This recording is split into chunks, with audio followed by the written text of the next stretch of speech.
Welcome to R5 TV news. Araku Valley మండలం గన్నెల పంచాయతీ పొల్లంగూడ గ్రామ ప్రభుత్వ ప్రాథమిక పాఠశాల భవనం శిథిలావస్థకని చేరుకొని పైనుండి పెచ్చులుగా ఊడి పడిపోతుందని గ్రామస్తులు అన్నారు. ఈ పాత బిల్డింగ్ పాఠశాల భవనంలో వర్షాకాలం అయితే పైనుంచి వర్షం నీళ్లు స్కూల్ భవనం లోపల కారిపోతుండటంతో ఈ పాఠశాల భవనంలో ప్రమాదం పొంచిందని కొత్తగా బిల్డింగ్ భవనం సెక్షన్ చేసి నిర్మించాలని విద్యార్థుల తల్లిదండ్రులు గ్రామస్తులు కోరారు. చేస్తున్నాము ప్రభుత్వ వారిగా కావాలి కావాలి మాకు కొత్త బిల్డింగ్ కావాలి కావాలి కావాలి కొత్త బిల్డింగ్ కావాలి కావాలి కావాలి కొత్త బిల్డింగ్ కావాలి.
పంచాయతీ మాది ప్రాథమిక పాఠశాల గత 40 సంవత్సరాలు అది నిర్మించి 40 సంవత్సరాలు అవుతుంది.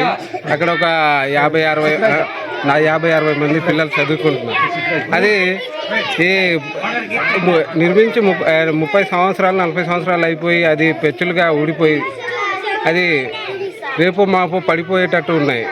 దానివలన మన తల్లిదండ్రులు కానీ అది వచ్చే టీచర్లు కానీ ఆ పిల్లలు ఏ టైంలో ఏం జరుగుతుందో తెలియదు. అందుకే గవర్నమెంట్ అయినా పై కలెక్టర్ గారైనా ఎవరైనా అది వచ్చి చూసి ప్రభుత్వాలకి అది ఆర్జీ పెడితే కానీ ఏదైనా విన్నపాలు కానీ అది పెట్టారనుకో అది కొత్త భవనాలు నిర్మిస్తారని విజ్ఞప్తి చేస్తున్నాం. అందులో ఏంటంటే టీచర్లు రావడం కూడా భయపడుతున్నారు. ఎందుకంటే వర్షాకాలంలో అది ఎంత దీనంగా అంటే అది గడ్డలుగా కారిపోతున్నాయి. అది పెచ్చులు ఊడిపోయి అది రేపో మాపో అన్నట్టు బిల్డింగ్ ఉంది.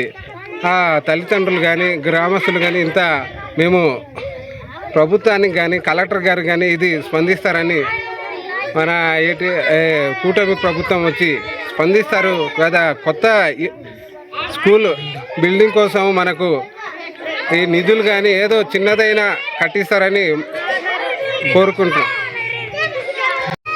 ఈ కూటమి ప్రభుత్వం మాకు ఈ స్కూల్ బిల్డింగ్ కొత్తది ఎంత త్వరగా నిర్మిస్తారని అంటే శాంక్షన్ చేస్తారని మేము కోరుకుంటున్నాం సార్.